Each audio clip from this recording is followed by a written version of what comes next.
officially October inside the vault, the 1st of October, and a Wednesday Ravens Lunch Hour live stream brought to you by our friends at Wellness Plus Care. I'm Bobby Trossett. This is Sarah Ellison. So good to be with you guys on this hump day. If you could on the way in, like the video, subscribe to the channel, hit that notification bell, consider becoming a channel member or gift-giving membership. I see Eric Hill is already up to something today. We appreciate you, EH. And we'll get to as many super chats as we can throughout the course of the next hour plus. We're 30 minutes out from being joined by today's featured guest. That is former Super Bowl winning Raven Femi Ayanbadejo. I get the sense, Sarah, having received a voice memo that was 7+ minutes long yesterday, that he's got some stuff to get off his chest about this team and the messaging this week. We'll get to that in 30 minutes. Ian Rappaport from NFL Network has straight up left the door open for Lamar Jackson this upcoming week. Look, his status is still in doubt, says Ian. We'll get to how he left that door open in just a bit, though. After that, John Harbaugh, the week of call-outs, if you will, continue for him amidst a make-or-break career Ravens moment for him. All that and more is coming up. Sarah, we got a lot to get to. We're running a little bit behind, so appreciate everybody's patience today, but we're off and running on a Wednesday. I can totally imagine Femi Ayanbadejo leaving you a 7-minute voice memo. That just sounds like it's something you would do. It's something he would do. It's something I'm more of a Marco Polo person than a voice memo person. But yeah, I can see all of that going down. And Femi, I love it. He's got things to say, and I'm here to listen to it and to engage with him. But first, obviously, as you mentioned, big news coming off of yesterday after the Baltimore Sun had reported that Lamar Jackson, according to a source, would not play in this upcoming Texans game at home, a critical one, obviously, for the Ravens, who are at 1-3, Texans at 1-3. But here we are, a little bit less than 24 hours later, and Ian Rappaport of the NFL Network says, hold on just a minute. The door is open for Lamar to return, not just because, remember, Brian Wacker said maybe 2 to 4 weeks. He's saying the door's open not only in that time period, but this week. Let's take a listen. In that same division, Lamar Jackson dealing with a hamstring injury. My understanding is his status for this Sunday's game is in doubt. Now, he had some tests on his hamstring, obviously was not able to finish the game last week. I see it right there saying could miss 2 or 3 weeks. I'm not sure where that comes from. I would say it's more week to week now for Lamar Jackson. He's going to try to play this week. We'll see if he's able to go, but certainly a possibility that Cooper Rush could be the starter for the Baltimore Ravens. Okay, so you heard it there. Again, kind of comments on that 2 to 3 week timetable that we discussed yesterday, saying that he didn't know where that came from. I don't know if he was seeing that on the screen. It wasn't, but he may have been seeing that somewhere. Obviously, as we covered, Sarah, and as we've noted, that came from Brian Wacker of the Baltimore Sun yesterday, which is how this whole conversation began. But the words that I think a lot of Ravens Nation are hanging on, if you will, today is that it's week to week and, quote, he's going to try to play this week. Now, at the same time, you heard at the top that his status is still in doubt. We watched him limp off the field. We've seen sideline footage, even though the play itself that forced him to exit the game wasn't exactly obvious. It didn't look like clear and concrete in terms of what may have happened.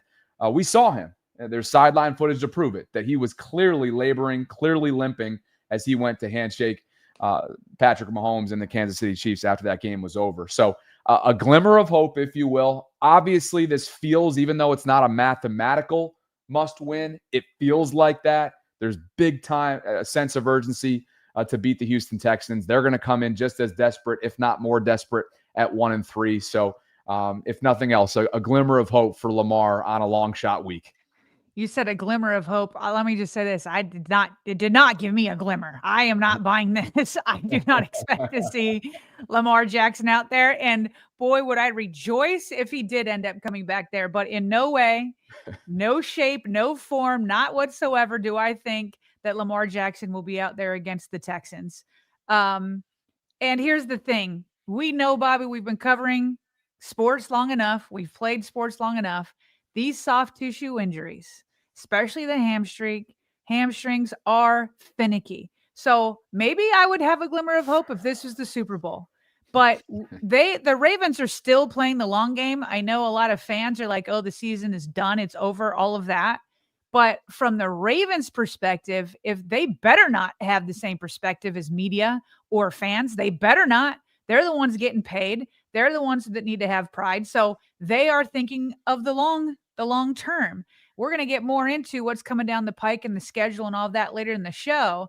And so to me, you instead pull out everything that you can think of, including the kitchen sink, and try to get this win at home against the 1-3 Texans.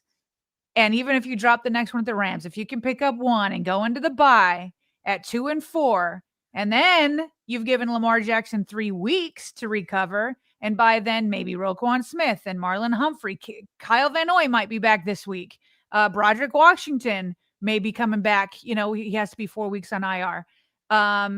So there are many people who could be back after the bye.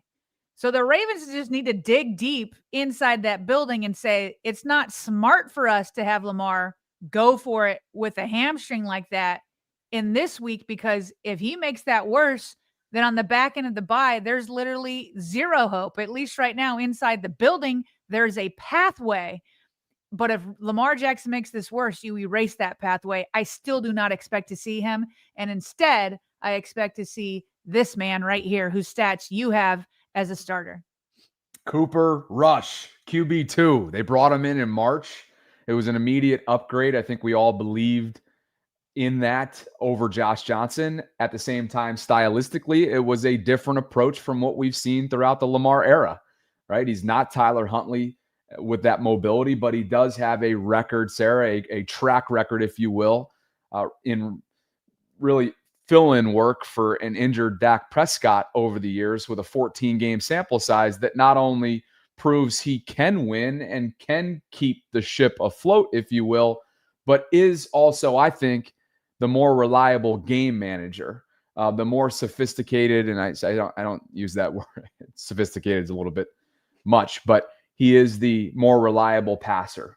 He is somebody that's going to probably give you a better chance to win than Tyler Snoop Huntley will. We'll go back and forth to show you their sample size as starters. But first, to your point, it's a 14 career start sample size for Cooper in Dallas. And I took a look yesterday at, what was a much more sturdy offensive line, Sarah, that he had a chance to play with in Dallas than what he's going to have a chance to play with this upcoming weekend, should he be the starter. But a 9-5 record with the Cowboys, a 60.7% completion rate. He threw for over 3,400 passing yards, 20 touchdowns, 10 interceptions. And now, yes, he is in line, potentially, while this hasn't been confirmed. John Harbaugh will speak later today. He is in line to keep Baltimore's sinking ship above water. So should we cut to what Jeff had to say before we get to Snoop's career and kind of play the comparison game? Sure. So last night on The Collective, it's a Tuesday night show that I've been building with Jeff Zaribek of The Athletic and Cole Jackson of Road Graders.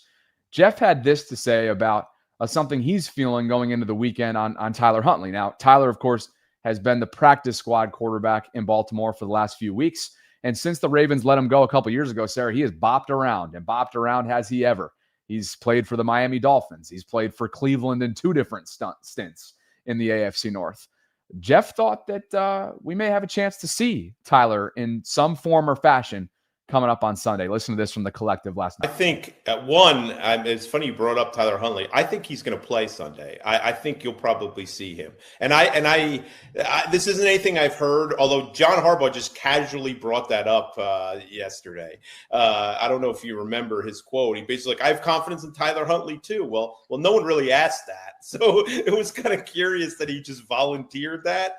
And, I think if they're pretty confident Lamar is out, we'll see him elevated on Saturday. And I just think Tyler Huntley gives you a better chance to run the football and some of the stuff with the RPO, and the Texans actually have to honor it, which, they're not going to, this is a Texans team that have been a matchup nightmare.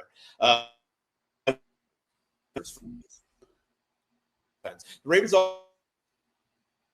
in recent years. So I think I would not be shocked at all if there's a couple things in there for Tyler Huntley, or if Cooper Rush is really struggling and their run game struggling, they go to Tyler Huntley at some point. It just wouldn't shock me. I even not heard that. When John Harbaugh just volunteered it, I certainly made a mental note of it. Wow, that's interesting. I don't think anyone was asking about Tyler Huntley. But no, I think I'm more talking about a wrinkle maybe if their run game struggling to get their run game going, or if Cooper Rush is struggling at halftime and you need a spark and you need to get a little more athleticism at the quarterback position, a guy who might be able to run around and at least give you another element. I would not rule that out. I think this is a kitchen sink game for the Ravens. I don't think they can afford to lose it, and I don't think they could sit there idly by if they're not scoring points at halftime and not try everything to try to win this game. That's the only reason I brought it up, Bobby. It's nothing I've heard beyond Harbaugh's little comment, but it would not surprise me if he's involved in the game somehow. So sorry about some of the connectivity there. Jeff was dealing with Wi-Fi issues on his end last night, but you get his point, right? He feels like there could be a wrinkle of Tyler Huntley. It's not necessarily a disbelief or a belief in this case that Cooper's not going to be the guy for them. They might just literally, use his words and what you used already so far this show, the kitchen sink is going to have to be embraced here. This is a must-win for the Ravens when you take a look at the whole overall big picture at what their next couple weeks consist of, what Lamar's potential timeline consists of. And if that means bringing in a little bit of Snoop to keep Houston honest in a lot of ways, then maybe that is something that they embrace, Sarah, from a Todd Monken perspective. And just to further explain why Jeff Zrebiec, for him, he said there was a small comment from John Harbaugh, which is what kind of sent Jeff down this kind of thought path. Is he was asked by Bo Smoka, John Harbaugh was, on Monday, and how tough of a situation Cooper Rush was in on Sunday, to be frank. I mean, you're going up against the AFC champion, reigning champs, been to the Super Bowl many times, kind of thrust in there when Lamar goes down and has no game. There's no real game plan for him. There's no thought that, he's got to be in there more than you do any other week of a backup has to be ready. So Bo talked about, hey, that was a tough position for Cooper to be in. But do you feel like, you can prepare him and have him in there for this game? He says, yes, with Cooper Rush, we've seen him play. So everybody kind of knows what his game is, and he can play that game. And that game is part of what we do. That's sort of my question yesterday, is two very different styles. Can you switch over? John Harbaugh is saying that he feels like they can switch over. They know what he can do, and they feel like they have the personnel to do it. He says, so if he's out there, it'll be geared toward him and the guys around him. We've got a good group around him. We've got a lot of playmakers around him if he's playing. And the same thing goes for Tyler Huntley if he's playing. So it was John Harbaugh who brought up Tyler. And so that's what kind of made Jeff think about it. And I'm with Jeff. Of course, if Cooper's not playing well, which he didn't really in the preseason, there weren't great reports coming out of the training camp about him. But we just looked at his win percentage, which is 9-5 as a starter. Okay. Versus what Tyler Huntley's is, which is 3-6. And to be clear, that's not all time for Snoop. That does not include Miami. So that's just as a Raven. Yep. This is strictly looking at his a few years in Baltimore. We know that they took a chance on him, took a flyer on him as an undrafted rookie who knew Lamar really well. There's clearly a friendship there, a South Florida connection. So 3-6 to your point in Baltimore. We all know how it ended, or at least what comes to mind first, against the Bengals in January. He had a completion percentage of 64.6, threw for over 1,900 passing yards, 8 touchdowns to 7 interceptions, 509 rushing yards, which is an element at 4.4 yards per attempt that obviously Cooper won't give you. And I know some of you are probably out there thinking, based on what you've seen from this offensive line and knowing on top of the lackluster guard play that there's a very real scenario, Sarah, that Ronnie Stanley will not be able to go protecting either one of these quarterbacks' blind sides, that you're in a position where you do need mobility, and Cooper's not going to give you that. So when I say, hey, I think somebody gives you in Cooper the better chance to game manage your way through a must-win. I also recognize that with the state of this offensive line, one thing Cooper's not going to give you is the chance to extend plays the way Snoop will. So it's tough. There's pros and cons, I think, to going in both directions. But to your point, to Jeff's point, they may have to at points, depending on how this thing starts to play out, with a defensive front, by the way, that is extremely talented. While they're 1-3 overall, don't get it twisted. This is a defensive front that is fully capable of ruining the Ravens' day, given their pass pro issues this year. We know the problems in the trenches for sure. And at the same time, Cooper Rush, who I do expect to start, and if Tyler Huntley is in there for wrinkles or if they're struggling, but I do think it's going to be Cooper's game for the most part. While yes, for sure, there's going to be struggles in the trenches, he's not without a boatload of weapons, right? He's going to have Zay Flowers, Rashad Bateman. He's going to have Hopkins. He's going to have Mark Andrews. He's going to have Isaiah Likely. And most of all, he's going to have a trio of running backs. And yes, I 100% expect Keaton Mitchell to be active. Now, whether or not Todd Monken will use him or Derrick Henry for that matter, I cannot control.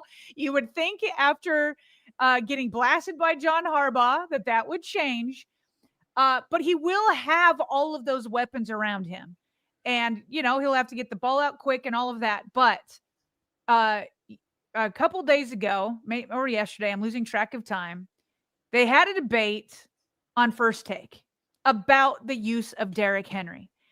And I don't care if Lamar were in there or Cooper Rush or Tyler Huntley, if Todd Monken forgets the identity of this team, which is dual threat, which is a balanced team, whether Lamar's in there or somebody else, we, the Baltimore Ravens, are supposed to be a balanced team. Okay? That balance needs to go back a little bit more towards the running side, and it needs to go down with Derrick Henry. Could Cooper Rush ask for a better partner when he has to start for the first time for the Baltimore Ravens than Derrick Henry? No. And so they had this debate. Marcus Spears laid into Todd Monken just like John Harbaugh did. I don't know what Canty is doing here. I think he's going too far, but he's saying there's a reason why Derrick Henry isn't being used. We'll talk about their debate and how that should be implemented now with Cooper Rush taking the reins. Are the Ravens, I hate to be dramatic, are their Super Bowl hopes over at this point? Yeah, it's a wrap for the Baltimore Ravens. He brought up the fact that they could be 1-5. I think it makes sense. I think that this season looks in grave jeopardy. I'm going to wait to say that they're done. I want to know what this hamstring is for Lamar Jackson. I feel that good about when Lamar Jackson is on the field, the Ravens have a chance to win every game they play in. The problem that I have with the Baltimore Ravens right now is Derrick Henry had 8 carries last week. Yeah. I'm not sure if you worried about him fumbling. I'm not sure if Todd Monken has lost his damn mind about who's in the backfield, but you should be able to still dictate games. He's 24th in carries and 8th in yards. Although Derrick Henry might be the best weapon for the Baltimore Ravens, he's turned out to be the best player for the opponent's teams with the fumbles. Yeah. Right? You can't trust a guy that continues to give the ball to the other team. Can we not take historically? He was running all over Buffalo before that fumble. And can we not take historically that this is an anomaly for Derrick Henry? This is not something that is. I agree. This is an anomaly, but I also recognize that it's an unsettling pattern when it happens in 3 straight games, and 2 of those turnovers end up being the deciding factor. But here's my point. But he's Derrick Henry. He ain't going nowhere. Oh, hold on. You know you're going to use him. And by the way, he's averaging 5.8 yards. Stephen A., okay, and we're going to use him in the future. But take a beat, give him a second to get his mind right, then you put him back in the game. Y'all make it sound like the Baltimore Ravens got no production from the running back position. Justice Hill had the same amount of touches that Derrick Henry did and had over 100 yards from scrimmage. So in other words, they don't dictate. I want to make sure, Swagoo, this man, I'm telling you, something wrong with him. Something wrong with him right now. He told me in other words, you're saying you're going to get up in the morning, you're going to look on national television, and you're going to be like, yo, Justice Hill, this brother's running the football. Give Derrick Henry a break. Let him take an afternoon off. I said take a beat, Stephen A. What's a beat? What does that mean? Let him get. That's a beat. There you go. All right, that's quick. Sometimes that's what it takes for a play. Sometimes that's what it takes for. Has Chris Canty been talking to Todd Monken? Has Todd Monken been listening to Chris Canty too much? I don't care if you use the word break or beat. Did we not just see in Kansas City how well he was running the ball and had no fumbles? Granted, he didn't have a lot of opportunities to fumble because he didn't have a lot of opportunities to run. But, like, let's not act like these fumbles, you know, the one against the Lions was his blind side coming from behind. Let's not act like these fumbles were, like, just terrible, you know, just had the ball in a bad spot, is making careless decisions, all of that. He's going to bounce back. Derrick Henry, whatever quarterback you have out there, needs to be a massive part of this Ravens game plan. It's got to stop happening where they forget about him and Keaton Mitchell and Lamar Jackson when he returns, if he's healthy enough. The run game is a part of the Ravens' offensive identity. It has been since 2018. It needs to make a return, especially this week with Cooper Rush taking the reins. Yeah, taking a beat was, is he playing devil's advocate? Did he get the short end of the stick in the programming? Like, no, he's been saying this for weeks. He's been saying this for weeks. Oof, that's a tough look because, come on, like, he's earned the right to, I get it. 2 of the 3 have been backbreaking. You mentioned, you know, the Aiden Hutchinson play was incredible, exceptional, extraordinary. You can't sit here and punish Derrick Henry when you're punishing Derrick Henry. If that is what's happening, that's just a speculation there on the panel. If that is what's happening, then that's punishing the entire team and punishing the entire fan base, because Derrick Henry being misused, much like he was a year ago, Sarah, in a conservative way. I don't know if that was about making sure that he was available down the stretch or whatever that strategizing was. If that's a part of it, then you're punishing everybody, because Derrick Henry is here for a reason. You extended him this offseason for a reason. And now that reason, you need that reason more than you ever have before in a season, because Cooper Rush needs the complementary part of this offense should they want to find a way to shock the world over the next 2 weeks and somehow keep this ship afloat going into the bye. Sarah, to wrap up the quarterback conversation here, and as it relates to the AFC North and whatnot, not a surprise that Cleveland made a decision that I think we felt like was coming at some point, given some of their offensive deficiencies over the first few weeks of this season. And they are indeed going with Dillon Gabriel, one of their rookies. So Joe Flacco has been benched. He will serve as the primary backup to their 3rd rounder, Dillon Gabriel. That means Shedeur Sanders will be QB3. Inevitable in a lot of ways, Sarah. They have to figure out what they have, and in a lot of ways, they have to salvage, at least from a fan base and ticket sales standpoint. They have to salvage this season, or at least attempt to. I don't think especially with the defense, they got a championship defense. Let's be clear, they got a championship defense in Cleveland. And on the other side of the ball, what do you have? They're about to find out in Dillon Gabriel. They're about to find out with Dillon Gabriel. This, to me, is a signal. We said this before the season, that as soon as they need a switch from Joe Flacco, it kind of means that their season's done. Like it might be a Hail Mary, or they're just starting to find out who their rookie is and can he be developed long-term, because Joe Flacco was going to keep the job as long as he kept the Cleveland Browns in contention of the AFC North, you know, basically not the record that they have. And so now with Joe being benched, it basically means like, yeah, we know we're not winning much. and so we're going to head to our rookies. Now, Bobby, with this news of Joe Flacco's benching and Dillon Gabriel, the next man up, combined with the news that Lamar Jackson is injured and most likely going to miss the Texans, although according to Ian, the door's open. I'm not buying it, but he could be out, Lamar Jackson, until after the bye. So it has people revisiting, and I mean a lot of people. I don't think I have found a national program that's not asking, did Shedeur Sanders make the wrong decision by saying to the Ravens, I don't want to be drafted by you because I'd be stuck behind Lamar Jackson. I could have grabbed one of 1,000 clips.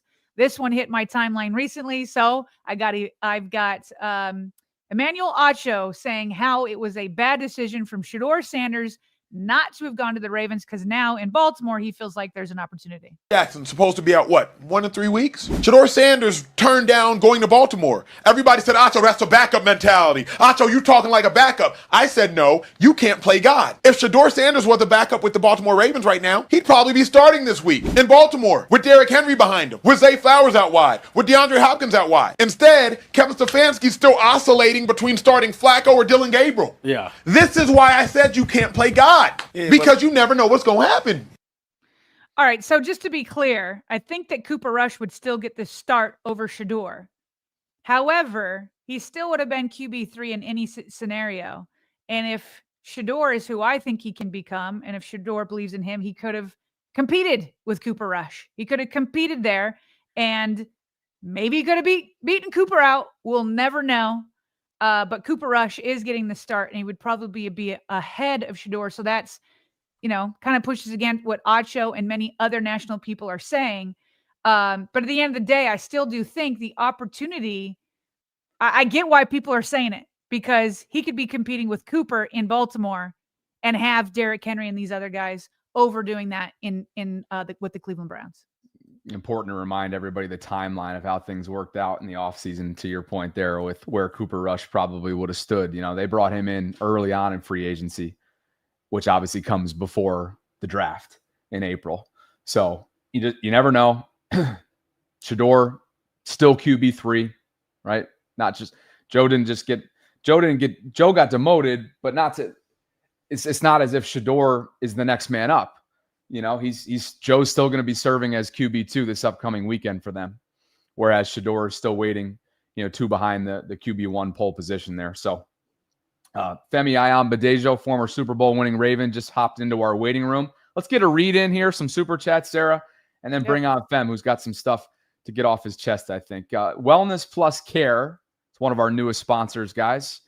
And those of you that are located in the suburbs of Baltimore, maybe you're familiar with the Hunt Valley area. That's where Wellness Plus Care is located. It's a full-service clinic focused on hormone therapy, medical weight loss, skin rejuvenation, IV therapy, peptide therapy, and genetic testing. Every care plan there is personalized, and each patient works directly with the same provider, so you're not just a number. Their mission: help men and women restore energy, confidence, and long-term vitality. Brenda Boggs is the owner and medical director of Wellness Plus Care. She's a family nurse practitioner with over 34 years of patient care experience. And right now, if you show up or you call at 410-202-3863 and you let them know you're a VAULTRON, you're going to get 20% off your first testosterone treatment. On top of that, Brenda hit us up last week and she's like, hey, I'm throwing a little something on top of that too. If you mention the Vault, you mention us, you mention you're a VAULTRON when you call, you're going to get Tirzepatide. That is GLP-1. Tirzepatide, your first week for $40. And you can try out and see if it's right for you. And partner, I know you've had a chance to take a look at the website. It is deep and vast, and there are so many different ways, whether you want to take a quiz to kind of narrow things down, what might be best for you and your care. Take your pick. Much like Gumtree, take your pick. These sites are incredibly well done. Yeah, I love it. I love it. It never hurts to go ahead and either take a quiz, or I definitely want to get out to Baltimore. Owings Mills is where they're at, right? Owings Mills.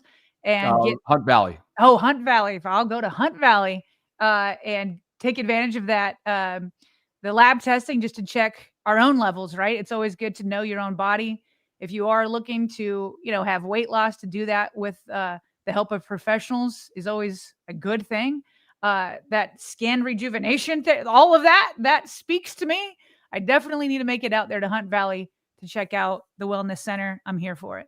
Bunch of Q&A is what you're seeing up on the screen here, as far as how GLP-1s work, how do you take them, are you a good fit, so on and so forth. Brenda and her team do fantastic work. We are appreciative of their support, and we encourage you to go click on the link that's included in a couple different places, one in the show notes and also as a pinned comment in our live chat right now. Again, you let them know we sent you, they're going to get 20% off your first testosterone treatment. And on top of that, again, $40 for your first week of Tirzepatide if you so choose. Thanks to Brenda and her team. Shall we get some super chats before we bring Fem in? Yes, sir. All right, Nargo Media got us started. Why don't you get us started reading them? He says, I'm here during the dark days so I can respectfully enjoy the sunny ones. That's well said. I am not a fair weather fan. I love our Ravens, and I go down with the ship to see it float again. Keep this going, flock. Captain Hard writes, even if Lamar can go on Sunday, he should sit and come back during the Rams game. Don't want to be re-aggravating anything. BG method, Sarah. Sup, Voltrons? We have to keep the Fanta? Does he mean faith? Don't feel sorry for yourselves. Keep pumping up our guys, and this can be the greatest Ravens story ever told. They can come back from this. As fans, we just need to believe the optimism coming out from BG Method. Love it. Samuel McDougall writes, I'm sorry, but Rush is trash. Give me Tyler any day. Sam, did you watch him in Miami? Primetime 21 for you. Don't know if you guys talked about it, but versus the Lions, Harbaugh tried to call timeout at the 2-minute warning in the fourth quarter. And 2 years ago, he challenged a touchdown, I think, by the Colts when all touchdowns are reviewed. He's just Shane talking Burnett. about Harbaugh's game management there. Shane Burnett celebrating 2 months of channel membership. We appreciate you, Shane. Great insight on the collective.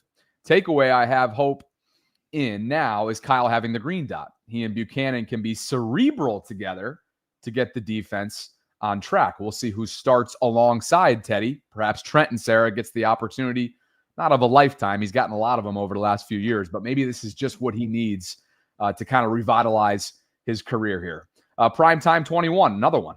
So, but this week you will see the old Harbs from 1 week and coach his butt off like he used to, and not the guy that has a dumb look on his face. Think he's feeling the pressure, Harbaugh? He's probably referencing the graphic that Ramey puts Yes. together of all the different Harbaugh sideline views from over the years. Captain Hard writes, Titan Derrick Henry years. He should get 30 touches, non-negotiable. This shouldn't even be a question on the game plan. Dude, I'm just hoping for 20. Like, can we get him to 20? Dre Dog says the crazy part is Henry has been a 3-down back his whole career. Ravens keep taking him out. It breaks his momentum. He's a volume back. It's do or die. They got to ride Derrick Henry this week for sure. You knew Eric Hill was showing up in droves today. 10 channel memberships have just been divvied out thanks to his generosity. Appreciate you, EH. And on top of that, it's a $100 spot. He says, in case no one tells you today, they love you. Just know that I do. That's it. Hashtag stop the 22. Hashtag the vault. Hashtag VAULTRON family. Can't wait to see Femi's face in the waiting room when I do this. Ma, the meatloaf! It's a $100 burger from Eric on a Wednesday, baby. That brings us to Sam. Derrick has no vision behind the line of scrimmage, he says. Tie My Shoe says, EH, you good? I don't know how to DM on YouTube. I'm a veteran as well, and I'm hoping the big gifts / stop 22 aren't foreshadowing anything. Much love, bro. Tie My Shoe, thank you for your service. And Tavon Peterkins, or Petterkins, let me know, has become our newest channel member, bringing How us. nice was that? He was checking out his fellow Voltron. I love that. I do too. We know Eric's story. It has been in his past, and I think that's why he's so passionate about it. Good for you, Tie My Shoe. Thank you both, and thanks to Tavon for becoming our newest channel member. We appreciate you guys for being with us on this Wednesday. It's officially week 5. That means everything resets today, press conferences, a look ahead to the game. And before we do all that and more, including revisiting Sarah Jeff Zaribek's comments in a different medium from a writing standpoint related to John Harbaugh and this make or break career moment, perhaps, that he's in the middle of, let's go to a former Ravens perspective. We've had him on before. Super Bowl winning Raven, Femi Ayanbadejo, rejoins us now. It's great to see you, partner. Look, Ma, the meatloaf. There it is. Dude, I was planning to do it, and then you did it before I could even get in there to do it, bro. You know what? I had That was a 100 burger. We need more than one. So I love it. You know. It's so funny, dude. I love it. I'm like, dude, you guys have just carved out your own whole shtick. It's awesome. I love it. You guys are doing great. You know, it's taken on a life of its own. And when I was in Baltimore for the Detroit game, your people are coming up at the tailgate, and they're like, "So where did it originate?" I don't know. It's just this community that we've cultivated. We're very blessed, and we're blessed to have you with us, fam. It's been a while, and I know you have a few things to get off your chest. You sent an audio memo yesterday, and look, it's been 7+ minutes, by the way, the memo ran. I wasn't sure if you're aware of that. And then the addendum was another minute, I think, after that, Yeah. Look, I think we should probably start here. Last night on the collective, Zaribek and Cole Jackson and myself, we essentially had a state of the Ravens 4 weeks into a season. That's something that typically comes in between a end of a regular season and a postseason beginning, the end of a postseason run prior to the draft. You get what I'm saying? Like 4 weeks into a season, we're in the middle of trying to evaluate the state of your former organization. How would you answer where the state of this team is from your vantage point?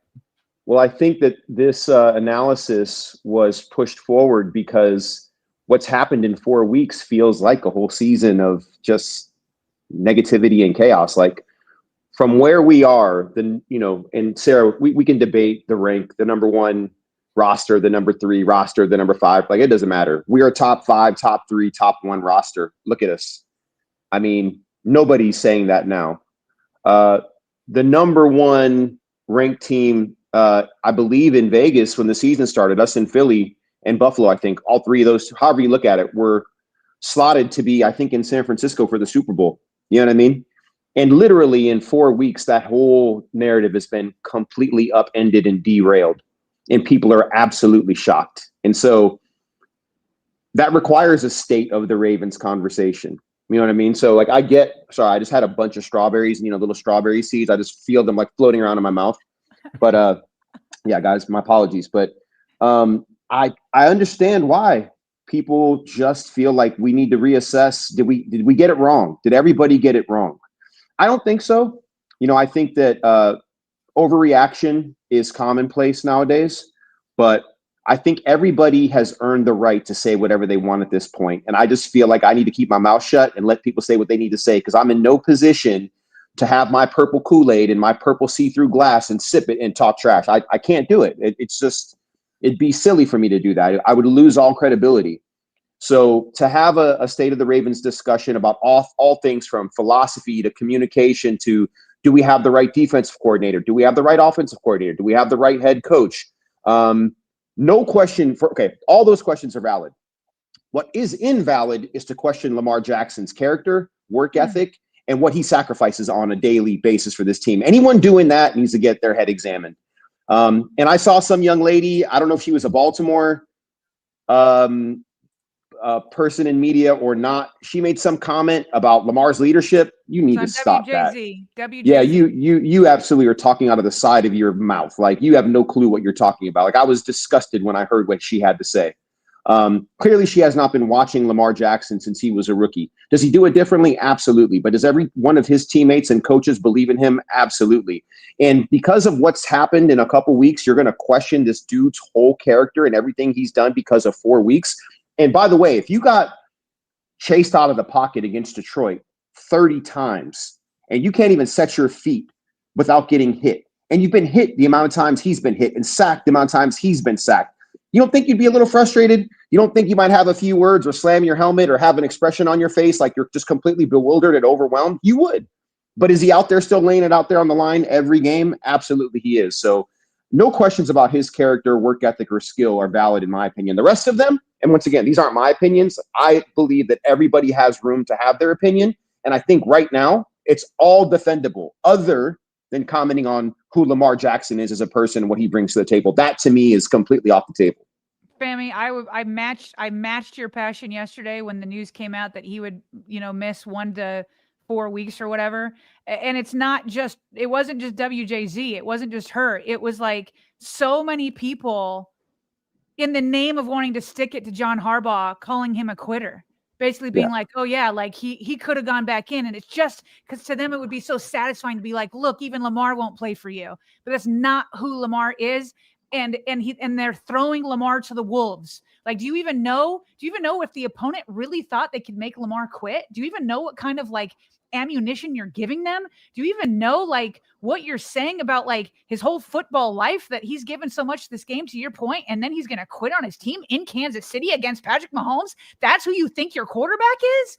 Like, what are we doing here? Anyway, I match your passion on that. What I want to do is set you up. What prompted you to send your 7-minute audio memo to Bobby, what is on your mind?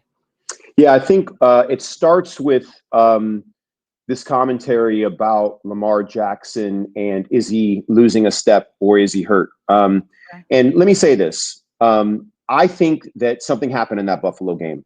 I don't know if it was the Ed Oliver hit or not, but something happened in that game, in my opinion, that affected his hamstring. And anyone that's been an elite level athlete, you don't have to have an acute hamstring injury for your hamstring to be affected by a particular play. You can have a core injury on any play. It could be from, anything from your hamstring to an abdominal muscle, to a groin injury. Those things can all look the same and look completely, as if it was nothing, and it can hurt you. You can have a strain, but you can continue to play. You're just not going to have your 100% full capability. And I think that's what happened with Lamar. And the reason I say that is if you look at the Cleveland game, I don't recall one designed run. And I don't really recall Lamar taking off. Now, give Cleveland credit. They got a great defense, had a great game plan, but that never stopped Lamar from doing Lamar-type things ever, right? The Detroit game, that shoestring tackle by Muhammad, that in my opinion, if Muhammad doesn't make that tackle, that's a touchdown. Normally, Lamar steps out of that. And there were a couple other plays in that game that I think Lamar normally steps out of. He just didn't seem to have it, in my opinion. But he had it for the first 3.5 quarters of the of the Buffalo game. So it's not like Lamar just lost everything. For those of you that are track aficionados or fans, Justin Gatlin ran a PR in the 100 at like 9.8 something at 35 years old. Lamar is what, 29? So Lamar has not lost his top end speed. And there's a bunch of use cases in the track and field world about track athletes PRing in their mid 30s, late 30s. I'm talking 100 meters. I'm talking like elite level sprinting. People are still PRing, right? So Lamar is not anywhere near to being tapped out in regard to his top end speed and athletic ability. So that was the first thing that prompted it. I just wanted Bobby to know that I don't think that it was, I don't think he's lost a step. I don't think he's lost any escapability, but also like the way he's trying to escape is atypical. You notice Lamar was dropping back further and further and further. He wasn't stepping up in the pocket. You know what I mean? I think because none of that has been working. There's nowhere to step to. And even when there was, I don't care how good you are. If you feel pressure and you feel like you can't find a safe spot or a safe zone, you just almost go into panic mode. And I'm not saying it's panic mode in the sense that Lamar doesn't know what he's doing. It's more like, hey, nothing is working. I'm getting hit from a different person every time. I just think the natural tendency is let me just get away and buy time, right? That doesn't play into Lamar Jackson escaping the pocket necessarily either. And I don't want to go too far down the rabbit hole on escape lanes and, how protections and certain outlets for backs and all these different things come together to allow some type of game plan for escapability. But I do see what people are saying. I just wanted people to know that I think that the injury happened in Buffalo. I don't know it for sure. Obviously, I'm not clairvoyant. I can't read anybody's mind. But everything I see tells me that it's something that happened in the Buffalo game. The next thing was, go ahead. Do you want to comment on it? Yeah, I was going to say, do you mind if we kind of take this thing into segments? Yeah, go for it. People are going to be really interested by that potential timeline. Does that not bring you guys back to the AFC Championship game? We didn't know it at the time, but an article that he gave to GQ, I don't remember who it was. It came out the night leading into the opening night, which was Ravens-Chiefs a year ago, a rematch of the AFC Championship game, where how much was made of that, of his unwillingness to take those lanes in the AFC Championship game. And then what do we know? Months down the line, leading into the 24 season, I wasn't 100%.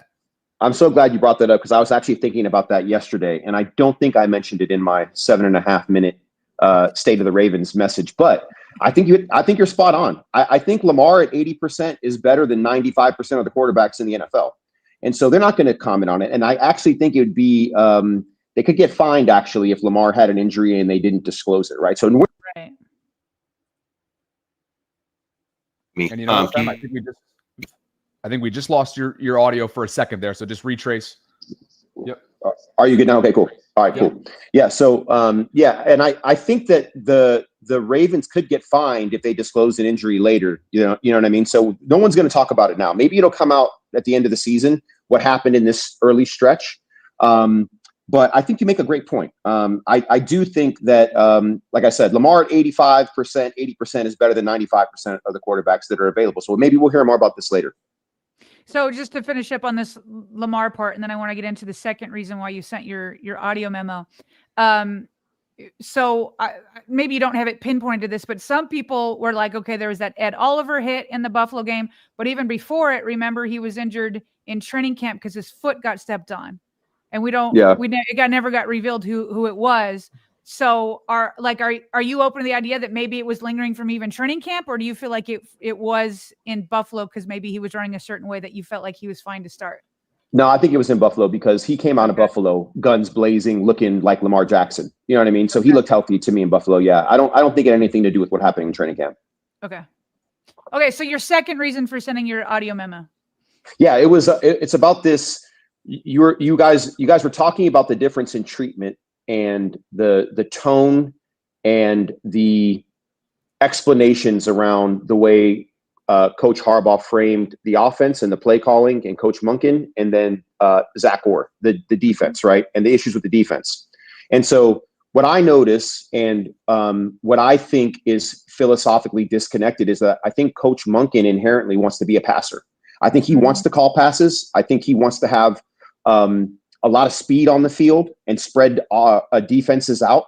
And unfortunately, who we are as an organization and who we are from a cultural perspective and everything that this thing was built on is about winning in the trenches. It's about big, powerful offensive linemen and running the football. And it's about a big, powerful front seven and front four and a 3-4 defense that stops the run. And I think Coach Monken, and once again, I'm not clairvoyant, but this is what I think has happened. Coach Harbaugh has probably told him numerous times, going back to last year, right? We remember the AFC Championship game when Derrick Henry had, how many carries did he have in that game? 12? 8? I don't remember what it was. It wasn't enough. And there was also times during the season where I think he got cute. And the whole Justice Hill, Derrick Henry thing, you're tipping your cap all the time. And philosophically, and you need to have the exact same play calls and the exact same kind of the way that you put players on the field. When you switch one running back out from the other, the personnel, if you just swap backs, that's fine. Call the exact same plays. At least set it up in a way that doesn't tell you, like, this is going to be a run and this is going to be a pass. And I know you guys have beat this to death. It is not helping the offensive line when the defense basically knows 85% of the time what's going to happen just based on the personnel grouping, right? And I think that Coach Harbaugh has probably multiple times since Coach Monken became the coordinator said, hey, look, we need to run the ball. I don't care if they know that we're running the ball. I don't care who knows that we're running the ball. We've got to stick with the run. And I think Coach Monken gets back to it, but then eventually, once again, my opinion, right? No one's told me this. These are Femi's opinions. He wants to revert back to who I think he ultimately is, which is a coordinator that wants to throw on 3rd and 1 and throw on 4th and 1 when you have Derrick Henry and Lamar Jackson back there. I don't care if you put Derrick Henry and Justice Hill in the game together and do whatever you want. At least that way they have no idea what's coming. You got both guys back there, right? There is no what we call E-package where you have 2 backs and 3 receivers out there. I never see them do that. Why not do that? Why not spread them out with the receivers and put Derrick Henry and Justice Hill together, or put Justice Hill and Keaton Mitchell, or put Keaton Mitchell and Derrick Henry back there together. Give them something different to look at. This whole idea of throwing on 3rd and 1 and throwing on 4th and 1, and then when you do, you're moving horizontally from the snap. You're not moving up the field. You're moving horizontally, right? Like, let's go back to the Detroit call with Lamar, and the ball ends up getting batted down or whatever, or fumbled. I think you had the ball on the 1 or 2 yard line on 1st down, and you don't convert, you don't get any points out of that. That was huge in regard to the outcome of the Detroit game. And so I just think that there's this, once again, I know we're all saying it now, but I just believe that there's this disconnect between what Coach Monken wants to do and what Coach Harbaugh knows we need to do based on the personnel that we have. So that was the second part of it. The third part of it, which is actually tied to my second point, is this whole throwing Coach Monken under the buses, which is kind of how I think Bobby said it more so than maybe you, Sarah, but maybe you both think that. I don't think he's throwing him under the bus personally. I think Coach Monken is a big boy. I think that based on Coach Harbaugh's directness, this has clearly been a conversation that's been had multiple times. I think ultimately Zach Orr believes in the Raven philosophy. He is part of the Ravens philosophy. I don't think Coach Harbaugh has to convince Zach Orr of what we need to do to win. Unfortunately, Zach Orr just hasn't been able to do it. I think a lot of it has to do with injuries, but guess what? For 3.5 quarters of that Bills game, you had all your guys out there and they got gassed, right? And part of that was due to the fact that you got soft and started playing coverage and giving cushions. And it's the first game of the season. Like, guys are not ready to play 75 or 80 snaps yet. But you kind of put yourself in that position by taking your foot off the gas. The optimism that comes from Coach Harbaugh, in my opinion, is that they were able to correct it last year. Now, I'm not saying they're going to be able to correct it this year. This is a completely different circumstance. You have a lot more guys injured, but I don't think Coach Harbaugh is as likely to make the comments about Zach Orr, because an indictment on Zach is kind of an indictment on him, right? For him to actually fully say this isn't working, he's basically having to admit that I didn't choose the right guy, or maybe he's just not ready yet. And I don't think Coach Harbaugh is ready to draw that conclusion yet. Although maybe behind closed doors, maybe he's kind of like, man, we're kind of getting close. I don't believe Coach Harbaugh would ever at least purposefully put his ego ahead of the better or the greater good of the team. I don't think he would do that personally. Does it make sense to ruin the ego and the confidence of a 33-year-old coordinator that you believe potentially has head coach capability? And I've heard people say this about Zach Orr. They believe that he in the future could potentially be a head coach based on his play in the NFL, his 9 or 10 years. I think he's been coaching for 10 years now. Maybe you guys look that up. He's 33 years old, but I think he's been coaching in the NFL for 10 years now. He is on the fast track to becoming an NFL head coach. Now, many an NFL head coach has, hit a side road and ended up in the dirt, or, off to the side and found their way back before they actually ascended back to a coordinator and then a head coach again. So I just think that there's a big difference between the way Zach Orr is treated and Coach Monken is treated, because I think philosophically, Zach Orr is on board with what the Ravens are and how we do business. And I'm not sure that Coach Monken is. I hope that makes sense. Yeah, no, it definitely does. Let's take this as our reactions, kind of like Monken first and then Zach Orr in that order. So I felt like midstream yesterday, I came as we were talking it out live, I came to the same conclusion as you. I started to say, I was glad that John Harbaugh was transparent, and I was glad because everything he said was true. And I started to say, but I wish he would have said it starts with me. But then I realized there were two things that tipped me off to have the same conclusion as you, which was, one, he said, we didn't stick to the plan. We had the plan. He said that several times. And he also kept saying how we're putting the defense in a bad position by putting them on a short field. On a short field. Yeah. And so I think Harbaugh, and to your point, Harbaugh's instincts are to play that way, right? It's always been time of possession. Let's be physical. Let's put our defense and let's play complementary football. That's his kind of instinct. Whereas to your point, Monken's instinct is pass, pass, pass. So the other thing that tipped me off is when the Ravens came out with a planned first drive, it was balanced and it featured Derrick Henry and it had passing. It's the balanced football that John Harbaugh instinctively wants to play. Then he went away from it. They go out to half. I'm sure he had a talk. They come out of the half. They go back to Derrick Henry. And then throughout the game, Todd Monken went back to his instincts. So that's why I was like, maybe that's why Harbaugh is calling him out. Because to your point, I said, I bet it's been a conversation they had a few times. I bet he said it during the game because of the beginning drives of each half. And he's just finally over it. That was kind of, but I didn't come to that realization until halfway through the stream yesterday as we were talking it out, but I have the same conclusion. Yeah, no, I think this has been a long time coming. And I think that it makes it real easy to look. See, this is the issue. When you have a solid offensive line and play calls are working, you're kind of sacrificing what you can have now for what you want later. It's working now, but ultimately in the AFC Championship game, it doesn't work, right?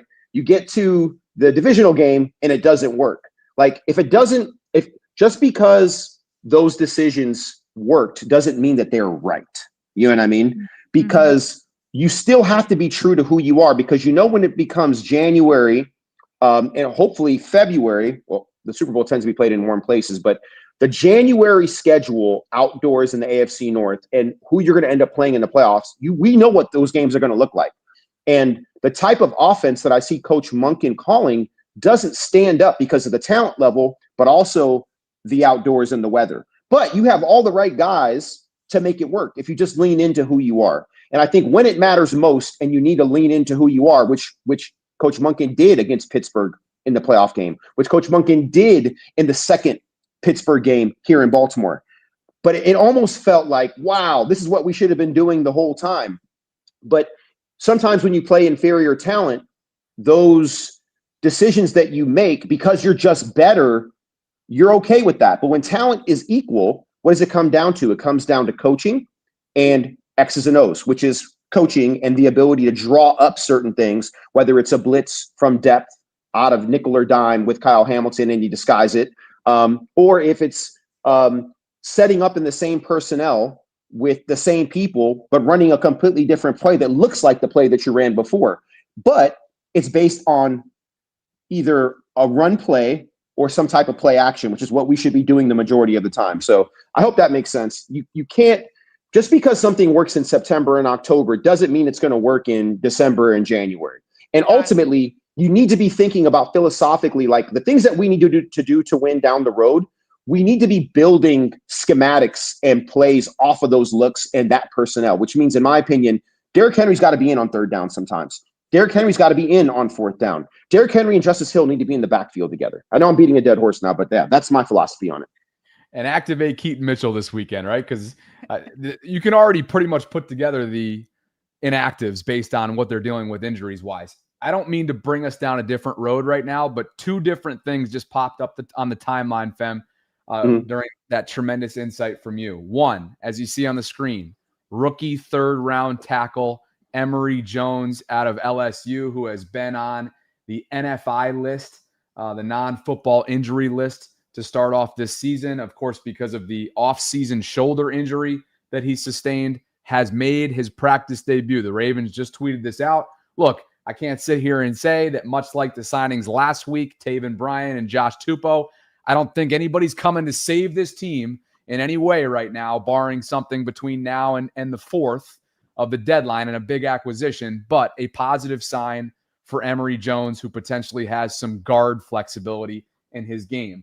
Outside of that, they've also signed a defensive back by the name of Amani, and let me make sure I get this last name correct, Oruwariye.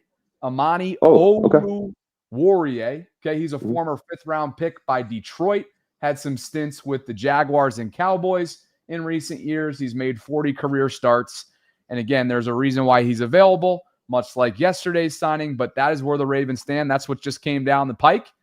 And I don't know about you, Sarah, but I have one more question for Femi. Maybe you have one more as well. And this is where I'd like to hear your thoughts.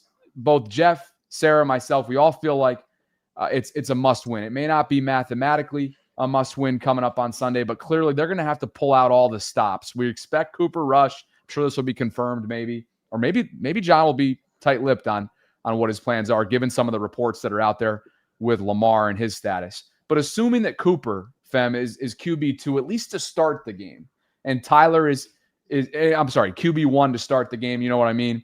And then Tyler Huntley serving as his primary backup. When you hear somebody say, man, the Ravens are going to have to pull out all the stops, one, do you agree? And two, what are some stops that would be at Todd Monken's disposal, for example, in terms of how to move the ball and how to put up points against this Houston defensive front?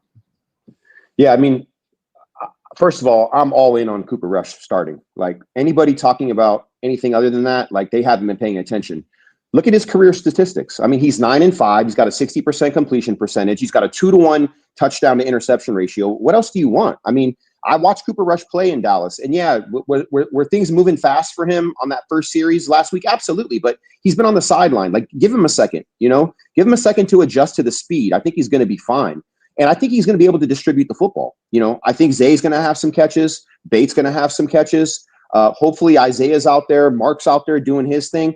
And you got to get the ball into Derrick Henry's hands 25 times, not 20. I know, Sarah, you're like, I'll take 20. No, I'll take 25. No, I'll take 22 because 20 is on the way to 25, right? You know what I mean? He's got to touch the ball early and often, and you've got to just feed him. Because if to your point that you made earlier, Bobby, this disconnect on complementary football has been obvious the last couple of weeks. This has to be a concerted effort in all three phases. We're gonna make sure that we keep the ball in the landing zone on the kickoffs. We're gonna make sure that we cover on punts. We're gonna make sure that we run the football and dominate time of possession. At the very least, try to keep it even. Because when the Ravens don't win time of possession, they don't win football games. It's just the way that it shakes out. It's a fact. You know what I mean? And Cooper is capable enough of distributing the football. And I know that the offensive line, especially the two guards, like they have just not been good. Like, let's just be honest, right? They haven't been good. Do I believe that they can improve? Absolutely. Do I think they're going to keep getting A-gap pressure until they show that they can handle it? Absolutely. Are people going to go zero coverage now more than ever and have 11 people in the box? I know I'm exaggerating now, but 8 people in the box, 9 people in the box to stop Derrick Henry? Absolutely. They're going to do all those things. But just show that you can manage it. Just show that you can convert on third down. Show that you can move the ball down the field. And you know what's going to happen? They're going to keep creeping. They're going to keep creeping. You're going to get Bate over the top. You're going to get Zay over the top. You're going to get Isaiah Likely on a 20-yard dig. You're going to get Mark Andrews down the middle of the field, right? Those things will open up. But you've got to stay the course. You can't get cute, and you have to lean into who you are. And that is hard-nosed, win in the trenches, grind it out football. And you've got to take care of your young guys on defense. You can't just leave them and feed them to the wolves. And that might mean, hey, it's 4th and 1 on the 50. That might mean punting. It might. I'm not saying that for sure right now, but it might mean that. And I'm okay with going into the game and saying, you know what? We're going to go by feel a little bit. Yes, there are statistics and there are data here to guide us on certain decisions, but we're all watching the same game. We get a sense of like, man, you got to go for this. Or, nah, you should probably punt it. You got a little bit of a lead. You're controlling their offense. Let's play smart football, right? Complementary smart football. So, yeah, that's kind of where I'm at. Sarah, you all good? I'm good. I don't need to add to it. What you said about how he handled Zach Orr, I'm right with you. I think you're right on all of it. I feel like we're on the same page for sure. So really, really good analysis. And we're send voice memos all you want, because I feel like every time you come in, you bring excellent insights, Fem. Yeah, you know, I told Bobby, I said, tell Sarah, like, share it with her, but let her know there's some F-bombs in here. I did some cussing, and I don't want her ears to burn when she hears my tone and my temperament. You know what I mean? So I tried to. I don't know, but maybe Bobby just gave you the cliff notes. So you're he gave me the cliff notes. That's all he gave, and you cleaned it up for the show. So we're all good here. Absolutely. All right, guys. Well, hey, thanks for having me on. I appreciate it. Anything you want to plug in the meantime? No, nothing I want to plug. You know, let me just say this. Look, I'm a Raven for life. Like, I'm not going anywhere. I have no choice. You know what I mean? Like, it's what I do. All I'm doing is walking quieter, keeping my head low. I have no right to say anything about how good we are right now, and I recognize that. I know who we are, though. I know what we can be. I still believe.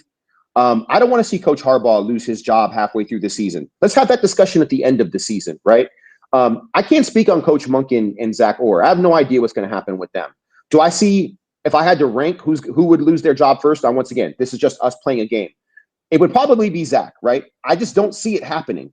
And Coach Monken has earned the right also to finish this season as well. He did a heck of a job last year. Now, did I agree with we sort of got to the, and well, this is his 3rd year now. I'm talking as if he's only done it for 2 years. This is his 3rd year now. So he has made some great play calls. He has helped Lamar evolve tremendously. Is that not worth something? It's absolutely worth something.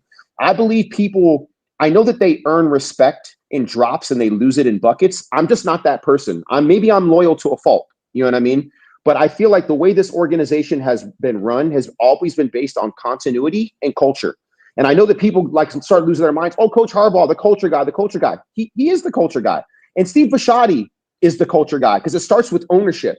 Ownership allowing coaches and front office staff to learn from their mistakes and then deploy said learnings to keep improving. We have been one of the most successful organizations since our inception for a reason. Don't be short-sighted in this media-driven 24-hour cycle where everything's got to be, something crazy, a hot take. Like, I'm just not that person. I know I get heated, but everything I say is rooted in some level of data. You know what I mean? And I'm more likely to be slow and methodical and really know that the train is off the track before I assume it's going to be off the track. And the fact that we're only in we're going into week 5 now, our 5th game. And I know based on expectations, people are upset. And listen, you have every right to be. Everything you say is valid as a fan, 1000%. I may not be ready to make the decisions that you're willing to make because I've been behind the curtain. I've been in the room. I've been on the bottom floor working my ass off with professional athletes, the Baltimore Raven football players, and a football player myself with many other organizations.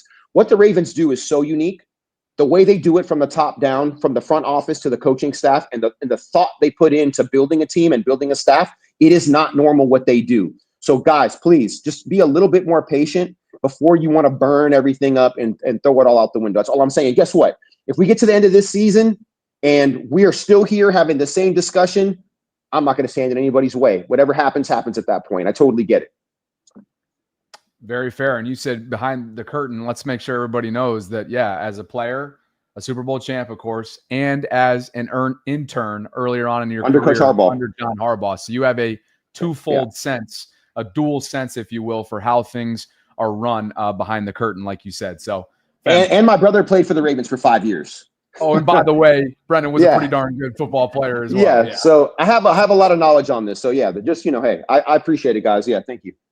Absolutely. You're the man, fam. In drips, lose it in buckets. I'm keeping that one. Is that maybe I should have heard it? Respect in drops. Yeah. Earn respect in drops and lose it in buckets. That's just the nature of human. That's human nature. That's how we are with everything. You know what I mean? I just don't want to be that. Yeah, I don't want to be that. You know what I mean? I want to just be measured at all times. But like I said, I know I'm passionate, and I know that sometimes people are like, "What the hell is this dude talking about? He's tripping." But I just have a long lens. That's all. You're the best, dude. We appreciate your time. Thank you so much. Later, fam. Thank you, guys. Thanks, fam. Talk to you. Former Super Bowl winning Raven, Femi Ayanbadejo. There is never a shortage of energy, obviously, which is why we wanted to bring him in. And like we've already said a couple times, I'm sitting here around this time yesterday. He must have just finished watching our show. I don't think he ever misses one, which is awesome. And I all of a sudden I pull up my inbox in the iMessage and I'm seeing 7:30, 7 minutes and 28 seconds, I think it was, of audio memos from Femi. And so he clearly had some stuff to get off his chest. Tremendous perspective. He was a player within that organization. Like we've mentioned, he won a Super Bowl in 2000. He was a member of that historic team. He obviously, Brendan, his brother, had a tremendous career as well. And he served as an intern underneath John Harbaugh, and he's been a game analyst alongside Jerry Sandusky in the Ravens radio booth in recent years. So it's all across the board. We love his insights, and I'm glad we brought him on today, Sarah. Yeah, for sure. So in addition to that quote that I will now have, Bobby, for weeks I've been like almost screaming at the top of my lungs, like, why are we not seeing any RPOs, like the option runs, all that kind of stuff? If Lamar was injured in that Buffalo game, and people have been saying, has he lost his step? I'm glad he's like, yeah, no, he didn't lose his top speed, but maybe he was injured in Buffalo. Like, that would at least help, knowing why Monken's not doing that. Like I said so many times, what happened to the Steelers game plan when they like had TJ Watt in the blender, not knowing where the ball was going to go. So that would answer at least that part of the question for me. But I also feel like we haven't reacted to this Emory Jones news. Maybe we want to do that really quick before we get back to Super Chats. I was going to say, we have an entirely separate topic to get to, and we will in probably less than 10 minutes. But you're right. Why don't we give a couple thoughts on the two moves that came down our timelines when Femi was on with us? We'll get to some Super Chats. We'll kind of reset some things, give you our final commentary, and then get on out of here. So Emory Jones, third-round pick back in April, like we mentioned, Sarah, out of LSU, has made his practice debut, which means this activates his 21-day window for return. That's not going to happen next week, probably. It's not going to happen this week. But Emory Jones, somebody that had off-season shoulder surgery and had a lot of uncertainty around his status throughout training camp. The window kept being pushed back. Well, the window has now begun for him. So good news for him. Again, he was on the NFI list to start out the season, Sarah, and he has now made his practice debut. If you go and look him up a little bit and do a little bit of research, you'll see that they have potential flexibility visions for him at guard. but he is somebody that now could potentially be available within the next month for them.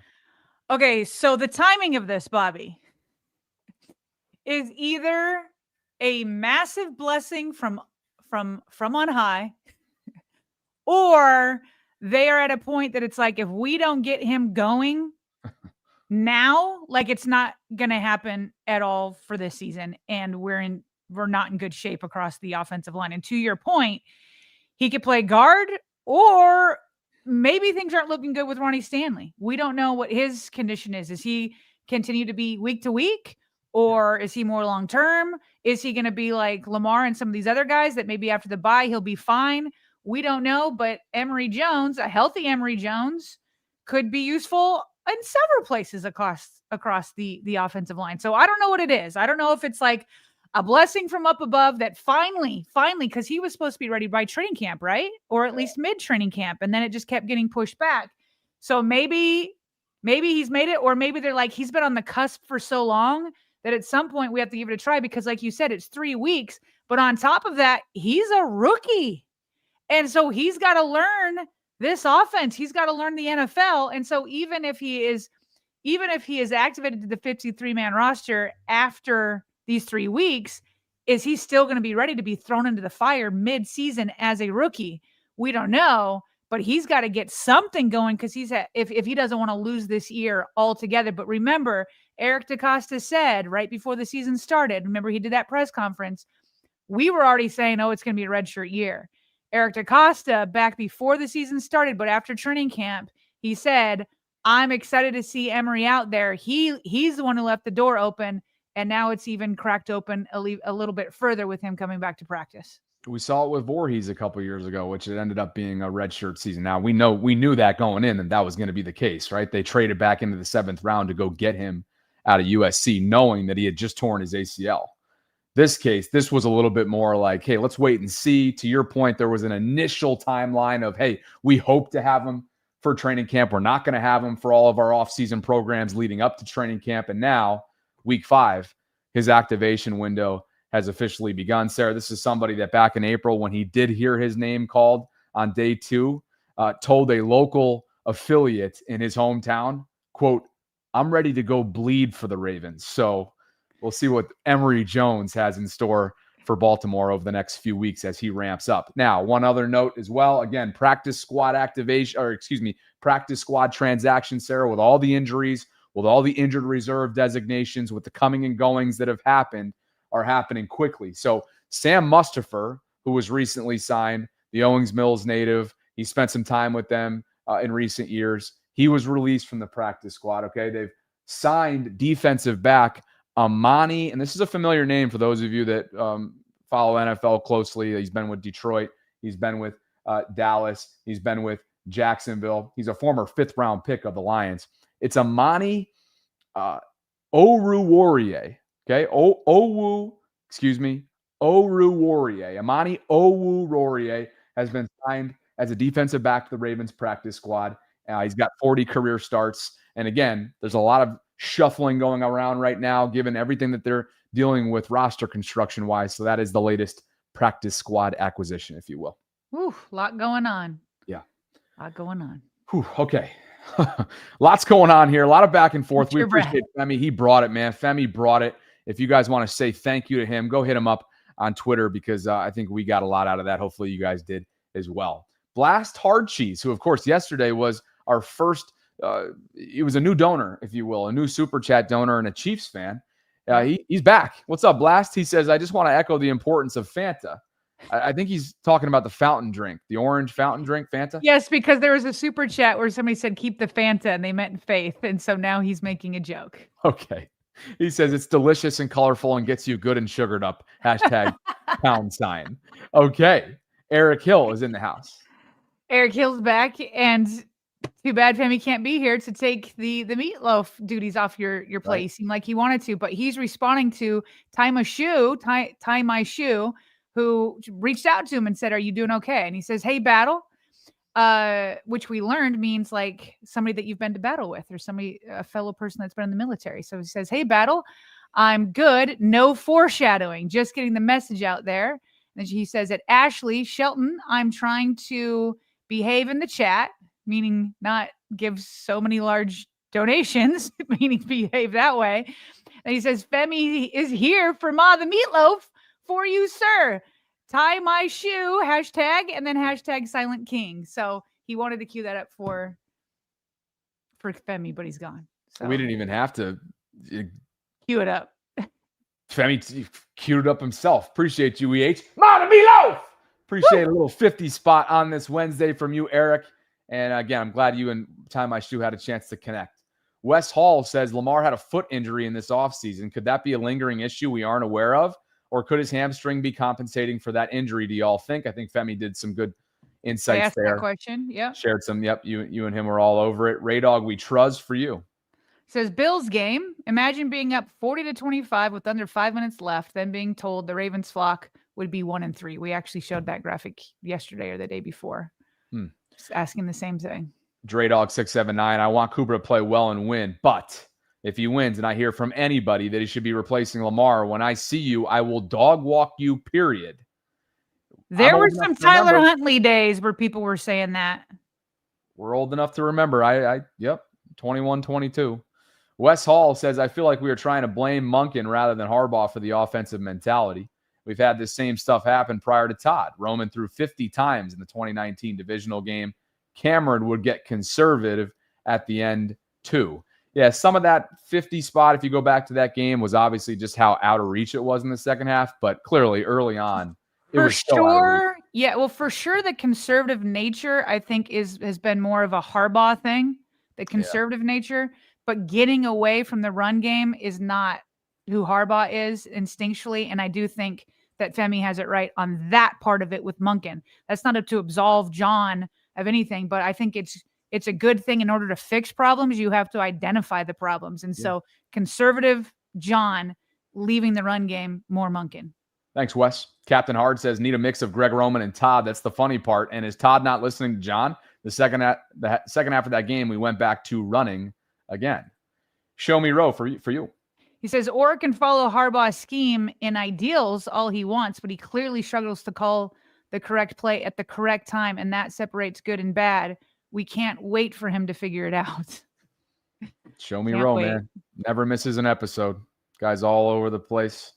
He was on the collective last night. We appreciate you, Show me Roe, and we thank all of you right now, 4,000 plus concurrents, for joining us on this Wednesday. If you could, on the way in or way out, like the video, subscribe to the channel, hit that notification bell. You can consider becoming a channel member or gift-giving membership today. And also, if you'd like to support the program and get yourself a piece of merch, our apparel line in the show notes, thevaultpod.com/shop. And one more from Shelly Shell before we get to the latest call out, Sarah, of John Harbaugh. Shelly writes, like Cole said on the collective last night, Harbs is on the headset too. If Todd is not, quote, sticking to the plan, why doesn't he say something then? And that is something. My question is he saying something? Don't know. I think we're all assuming he's not. Maybe he is. I'm just going to put that out there. Maybe he's not, but maybe he is. Yeah. But I think Shelly's asking a question that everybody's asking. For sure. Thank you, Shelly.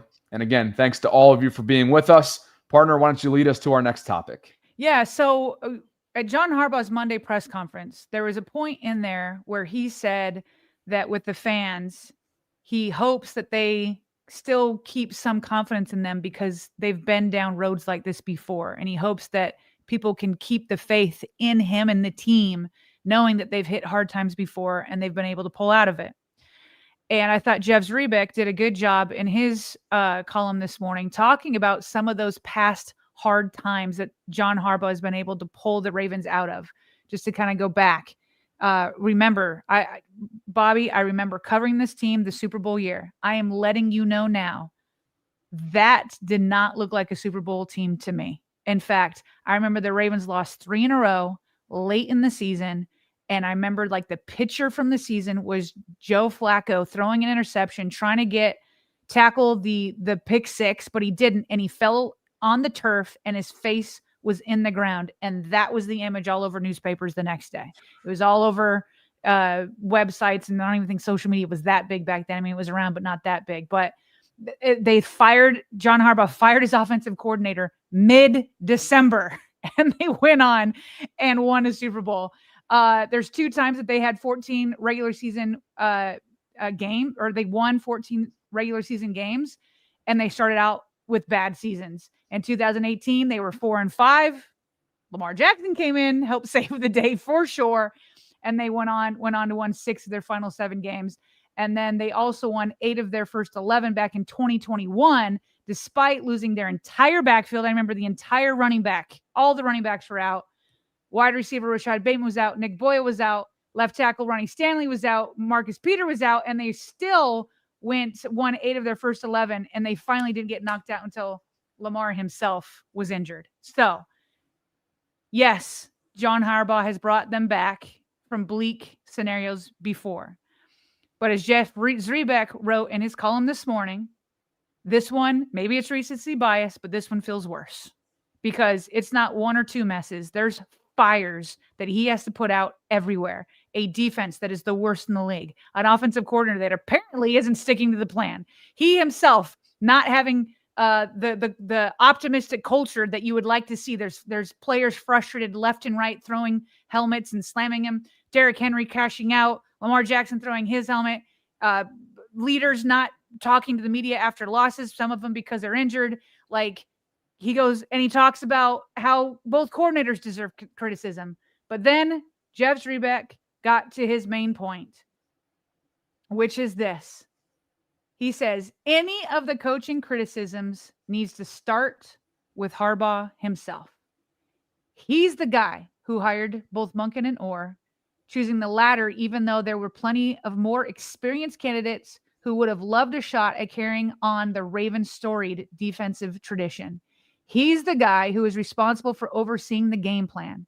If he didn't like how Monken was approaching the Chiefs' blitz or short yardage situations, or he was wondering, like everyone else, why Derrick Henry was spending so much time on the sideline, he would have been the guy to say something and demand adjustments. How the team plays is the reflection of Harbaugh and the things like preparation and toughness that he so often preaches. When the team loses its identity in game and strays from what it does best, which has happened in several big games in recent years on Harbaugh's watch, that's on the head coach. That Harbaugh has garnered the lion's share of criticism for the Ravens' 1-3 start isn't also at all surprising. Says the sect of Ravens fans who believe the Ravens should move on from the 18-year head coach whose team won a Super Bowl following the 2012 regular season grows every year. It's never been louder, even though owner Steve Bisciotti signed Harbaugh to a 3-year extension 6 months ago. He goes on to say that, of course, other people share the blame. He says Eric DaCosta did not invest into the trenches. He says that Eric DaCosta has used 1st or 2nd round picks on edge rushers like Odafe Owe, David Ajabo, and Mike Green, and they have a combined 0 sacks in 4 games. So he puts it on EDC too. He says players need to take accountability. There's Derrick Henry's fumbles. He talks about Tyler Linderbaum, who's a Pro Bowl center. He's been getting he hasn't been playing super well. He's been knocked back. Hamilton hasn't been playing up to his normal standards. All of it. So he does say other people need to step up too. It's not just Harbaugh. He says, but leadership needs to come. Can we get that logo off real quick? I can't read. Yes, I can't see can. it. Sorry. Leadership needs to come from more than just the coaching staff. He says, ultimately, though, it's Harbaugh's job to lead the Ravens out of this mess. He and his staff need to find a way to get more out of their roster and put players in position to succeed more often. They need to find a way to get guys playing with more physicality, poise, and purpose. They need to prevent losses that are avoidable. Even if it means finding a way to win a game or 2 with Cooper Rush, Harbaugh must keep the team afloat until it presumably gets healthier following the bye week. He's done it before. One of his biggest challenges will be doing it again, because if this tailspin continues, the offseason changes within the organization could be wide-reaching, obviously implying that those changes could include John Harbaugh. If he doesn't meet this make-or-break career moment right now, it's a uphill climb, but it starts with him. And I don't think that anybody could have said it better than what Jeff Zrebiec just did, Bobby. I think it's extremely well said. I think it meets the magnitude of the moment. This is, Sarah, in a lot of ways, a make or break, not necessarily career moment, but in the here and now. Like this will. It is a career moment because his career, his job is on the line. I think that's what I mean by it. Right. I wasn't. To be clear, I don't think his legacy is on the line. Will it be part of his legacy? Absolutely. Fair. But I don't think his legacy as a Super Bowl champion, as he is on the line, so to speak. Now, you get into a category where you got 2 under your belt. We all know that you're sitting at a different table than you are right now. And it hasn't been good enough in the postseason, much like it hasn't been good enough in Pittsburgh. They haven't won a postseason game since 2016, if memory serves. So clearly, over the last decade plus, he has underperformed in the month of January. We know that. Sarah, with all of this in mind, it is a tall task for him, and there is a sense of urgency. Practice reports have just come out. Okay, this is the tall task that's in front of him in terms of who he looks to be without, at least to start this week off. Bo Smoka, one of the Ravens reporters, I should say a beat reporter for Press Box, has the attendance in terms of who he has not seen at the media portion viewing of today's practice to start off week 5. Lamar is among that. Of course, he headlines this list, and we know that this isn't a surprise. Roquan Smith expected to miss a few weeks. Nate Wiggins with the elbow. We don't know what his status is, but he's not at practice. Cheeto Awuzie is a new name on this list, Sarah. Pat Ricard. Yeah, I know. Cheeto's one of the bright spots, matter of fact, when it comes to the secondary so far this year, all things considered. Pat Ricard is not visible at this portion from the media, nor is Marlon Humphrey, Ronnie Stanley, and also a new list, and a new name on this list, I should say, is Devontae Walker. So that's where things are. I'm sure you have some other thoughts, not only on the list, but to wrap up the Jeff portion of it. He hit it nail on the head, but this is the up-to-date practice report from day one leading into Texans week. I'm laughing because it's to the point that it's like it's so bad that you can either be miserable or like it's just unbelievable at this point. This is why they just signed another defensive back whose name you have pronounced very well, and I'm not going to try to pronounce it, but it's Wiggins, Humphrey, and Cheeto. So you've got Alexander who's still coming. Who knows how long Jair Alexander can last, by the way. I mean, I don't know. Oh my goodness. TJ Tampa's going to be out there for sure. Yep. This new guy, what's the new guy's name again? I was going to say, so to be clear on a couple things, and I do think there's a couple positives that we can add into this as well in just a second. KVN's there. KVN's on this list. I was going to say, that's one of them. So Amani Oruwariye, okay?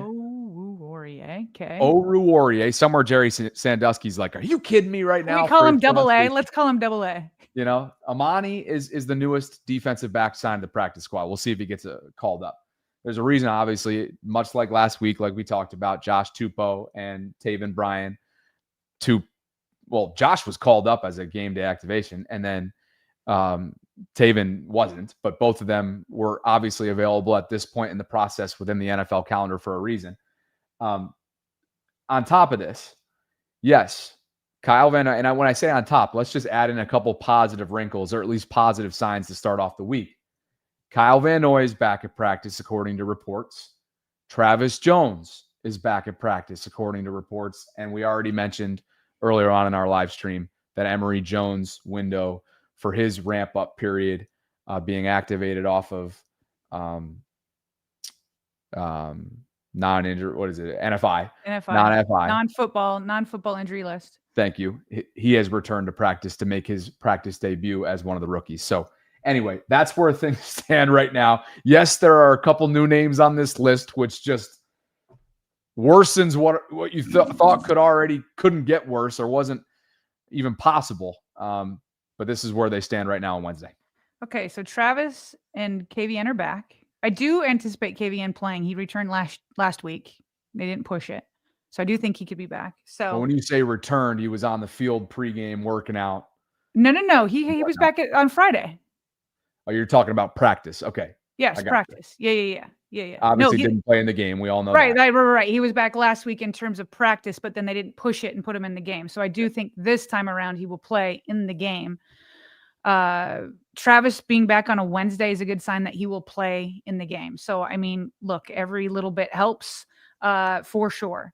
But this underscores yet again the topic at hand, which is that this is like all of these other scenarios where John and the Ravens had to dig themselves out of holes. This one does feel worse. It's like your franchise quarterback is down. Look at this list right here.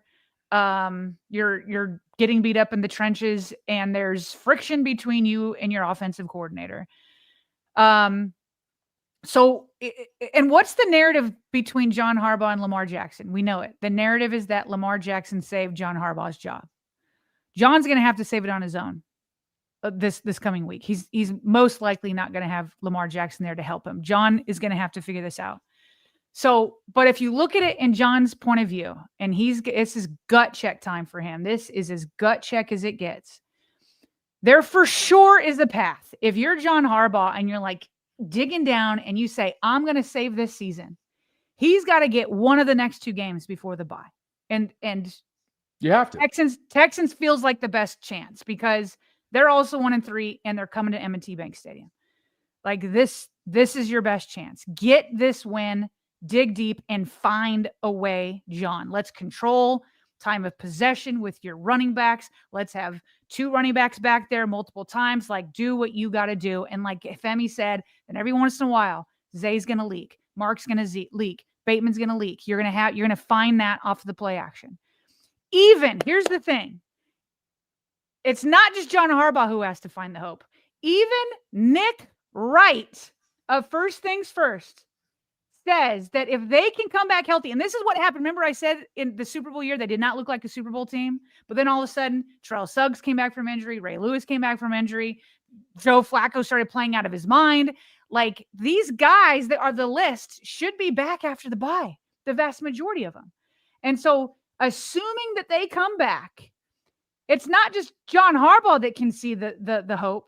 It's Nick Wright. Let's flash back up the slide of the schedule, Bobby, because Nick Wright's going to be talking about the schedule. It was like most teams that go 1-5 are bad teams. What you're thinking is, yeah, like the Ravens, if they go 1-5. But hold on. But here's the thing. There's a certain point you have to look in the mirror like, hold on. No.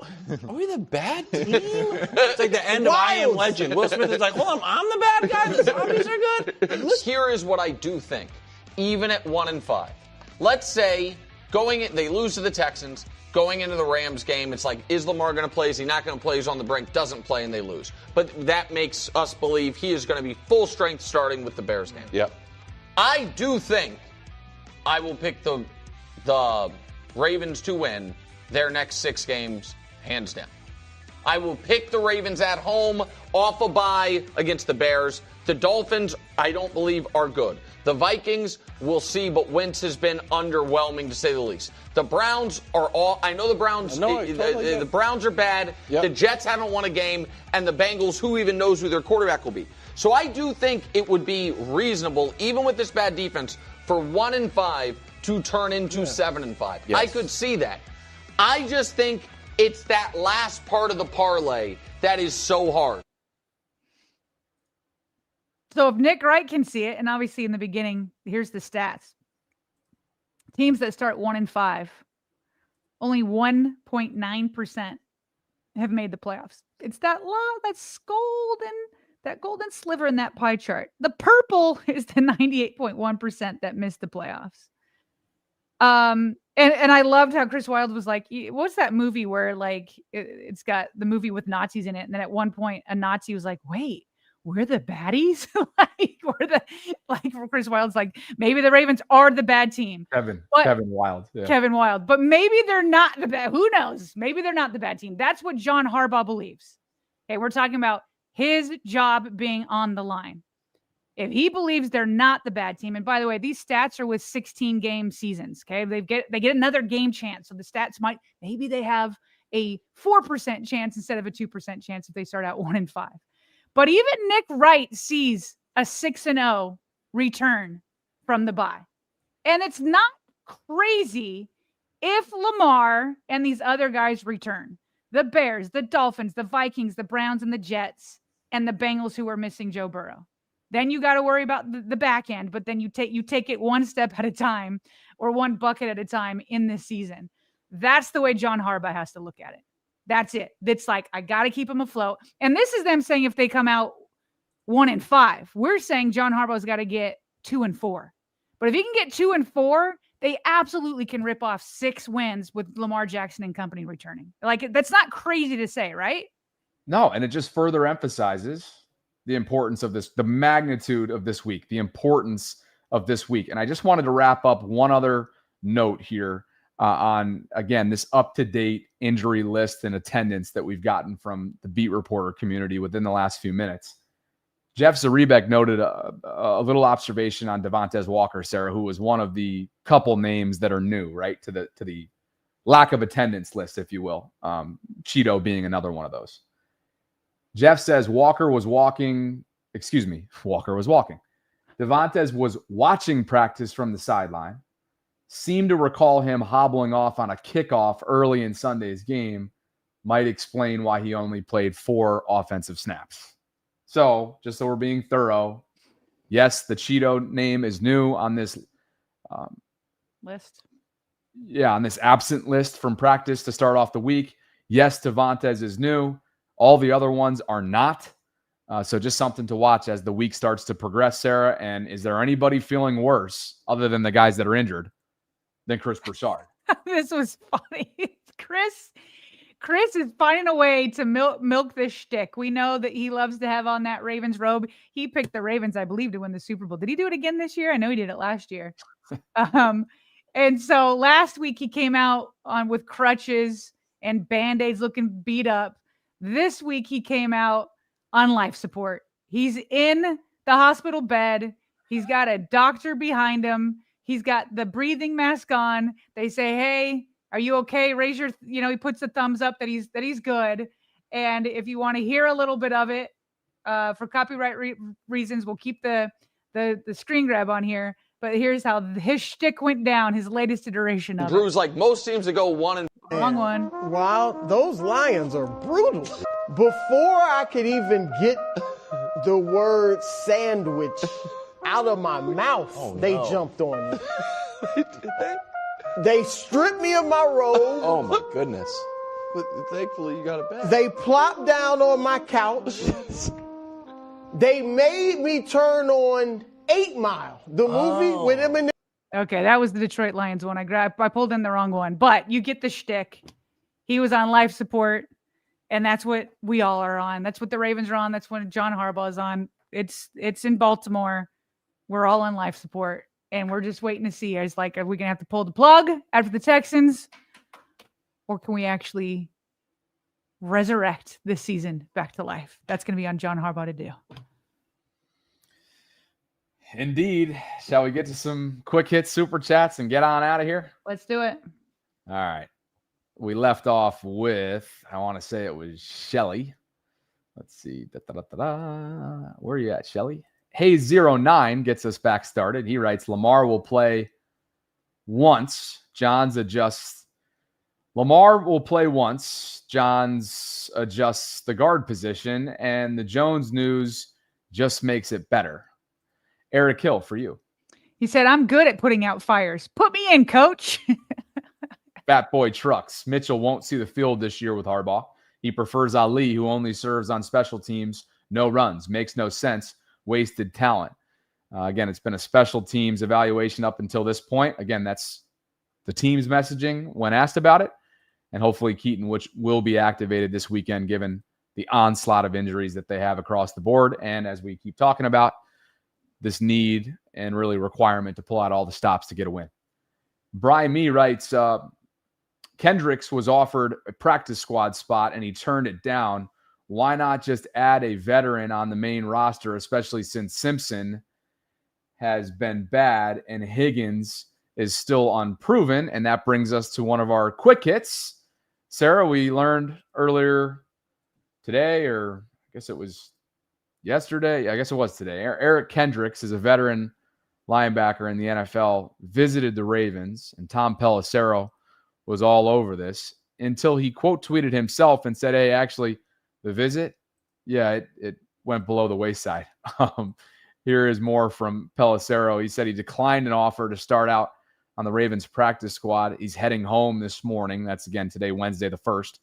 Off-season shoulder surgery kept him out, but he's in peak shape and determined to keep playing.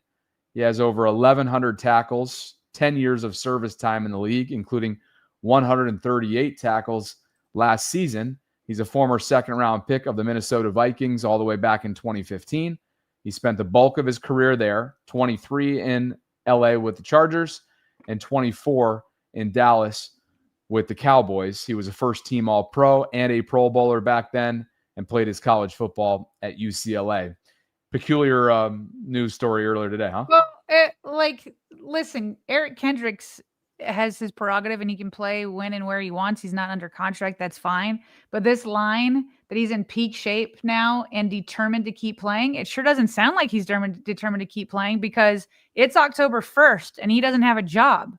And the Ravens routinely sign people to the practice squad and then bring them up to have them play.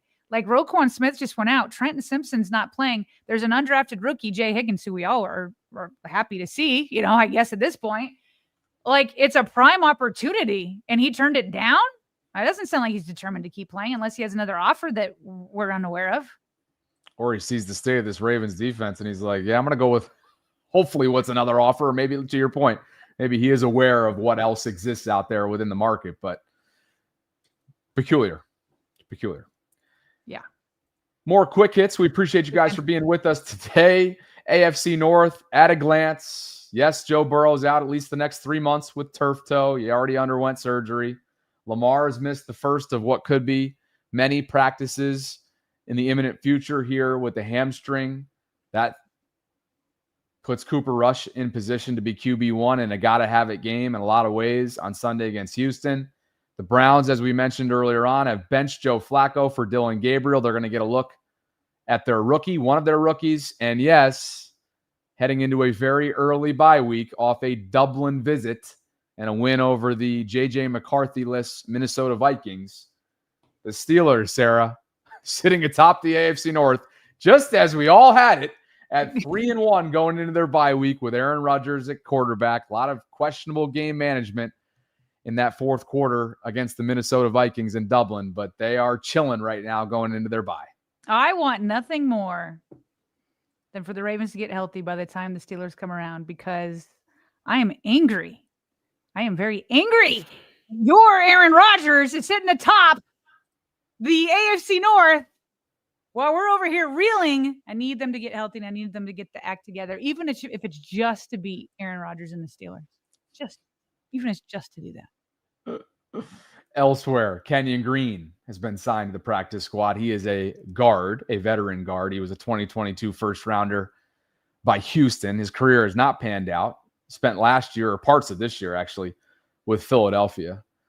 He was a former first round pick, 15th overall by the Texans. One spot after Kyle Hamilton. Oh, how interesting is that? So I believe he was acquired. I think he was somehow involved in the C.J. Gardner-Johnson trade for Philadelphia. Somehow that was involved in that transaction. So anyway, Kenyon Green, another practice squad member for the Ravens. We already told you about the defensive back that joins the group as well. So a lot of transactions, Sarah, in recent days. Kenyon Green is one of them. And let's keep getting through some of our super chats. I'll let you take this one on the young rook. Yeah, so Mike Green, obviously being thrown into the fire much earlier than we all anticipated. We thought he could just be put into spots to go, rush the passer when needed. But people kind of pointing out, what is this, at NFL Draft? It says Mike Green has just a 9.5% true pass rush win rate and a 43.6 run defensive grade through 4 weeks. Obviously not stellar. But he's obviously having to drink from the fire hose. And I personally am going to have a lot of patience for him being in a defense that has right now 4 other rookies that are playing with him and a defensive coordinator is still finding his way. And obviously everything that's going on there. Cole Jackson also came to Mike Green's defense and he says everyone pooping on Mike Green in week 4 of his rookie year when Odafe Owe David Ajabo and Adisa Isaac could all be on a milk carton. He says, that is quite comical to me. Well said. Well said. Oh, Cole, never change. Contract year for Odafe Owe, and he's not setting the edge against Worthy. Contract year for Odafe Owe, and he's got 0 sacks. And logged, I think it was less than 50% of the snaps on Sunday. And I think Mike Green is at 50 or just above, somewhere close to that. Yeah, if you're 99, there's nothing. How can you take anything positive from his first 4 weeks, given how important this year is for him, how dire it is right now from a pass rush standpoint, setting the edge. I mean, it's just there. It's hard to put a positive twist, Sarah, so far on this start to the season, not only for the entire defensive front and pressuring the opposing team's quarterback, but specifically for Odafe, who was supposed to follow up a career year with another career year, and it's been anything but. No, because Nnamdi Madubuike isn't there getting double teams. And by the way, to top it all off, Odafe Owe was one of the people that Gianna Hahn of the Banner named and said he declined an interview. He didn't go out quickly. He was there. They came up to him and he said, no, I don't want to be interviewed. This in your contract year, 0 sacks through 4 games. And now you won't go and talk to the media after the game, and you leave it up to rookie Mike Green and the other guys in there to answer for you. I was hard on Mark Andrews all year for doing that. Come on, Odafe. Well, that's unusual. If you lose a game, unless you're injured, you lose a game, you be a leader and you get in there and you talk to the media. And I really liked listening to the Collective last night with Jeff Zrebeck. He was like, Ray Lewis understood that. He understood that he was the leader. He wasn't going to let rookies or lesser known guys have to answer instead of him for losses. You go in there after wins and losses, if you're a leader on this team, and you answer for it. Said you got Kyle Hamilton and Malachi Starks having to do it all. Kyle Hamilton should do it. He just got paid. So thank you, Kyle Hamilton. But get in there and answer the questions. It's unusual of Odafe. He typically makes himself available. That was unusual. As Jeff noted last night. Just to be thorough before we get to our final quick hit on the whole Kenyon Green, I just wanted to make sure that I had this correct. In March, the Texans traded Kenyon Green in a 5th-round pick to the Eagles for, who I mentioned, safety C.J. Gardner-Johnson and a 6th-round pick. So that's just button things up on the Kenyon Green practice squad acquisition at the guard position, Sarah. And one final quick hit as the Ravens roll out a number of announcements for this Week 5 game at the bank between them and the Houston Texans. Bryant McKinney will be the legend of the game. He'll be on the Ravens walk for an interview at 11:15. The Landing grand opening is located above the Flock Shop. That opens up at 10 a.m. on Sunday. Again, this is the 5th of October, 1 o'clock kickoff. I love me some Tyler Hubbard. Maybe you guys are country fans out there as well. He's going to perform at halftime. Morgan State University Choir will handle national anthem duties. The Flock Shop will have the Latino heritage t-shirt available. And parking lots open up as they typically do for 1 o'clock games at 8:30. Ravens walk at 10, and the gates to the bank at 11 a.m. for a gotta-have-it game in so many different ways, Sarah, coming up at 1 o'clock. I will have pregame duties as always. I don't know, maybe 11. We'll have to see. I'll get more on that as the week unfolds. And you and I will be live around 5 o'clock, as we typically are after 1 o'clock games. We're fully caught up on Super Chats. Let's get some patrons in here. Christian Almgren and Jimmy Rice, thank you both for believing in what we're building. We appreciate the support that you continue to give us through Patreon as integral members of that community. Shout out Christian. Shout out Jimmy. If you guys are interested in doing the same, guys, you can visit patreon.com/Ravens Vault podcast. And we appreciate you, gentlemen, for the support. Wow. Crazy episode. A lot of news flying all over the place. Special thanks to Femi for his continued generosity. And I guess a day that he just felt like he needed to get some off his chest. And he did exactly that. Sarah thought it was a tremendous interview. Lamar is not at practice if you're just tuning in. There's a slew of other guys. We'll have a pull-out, repurposed content coming up at 4 o'clock Eastern. Any other news for you? No. All right. Thanks, guys. We'll catch up with you on Thursday. Thanks to Wellness Plus Care for sponsoring this episode. And again, a special shout out to Femi for giving us well over 30 minutes of content. It's great stuff. Highly encourage you guys to go back and check that out. Wellness Plus Care. You can find more on them in the show notes. We've got a bunch of different opportunities to get involved and incentives for you as VAULTRON. So go check them out by visiting the link in the show notes. For Sarah Ellison, I'm Bobby Trossett signing off from this Wednesday Ravens Lunch Hour live stream. Press conference is coming up, and that means Thursday and Friday will be jammed. Hopefully we'll no quarterback at the press conference. No quarterback will be there. No quarterback. Hopefully we track down the great John McClain for his Houston perspective coming up later this week. As always, we appreciate you, Vaultrons, for spending some time with us here inside the vault. Sarah and I will be back with you coming up at noon on Thursday the 2nd as October commences.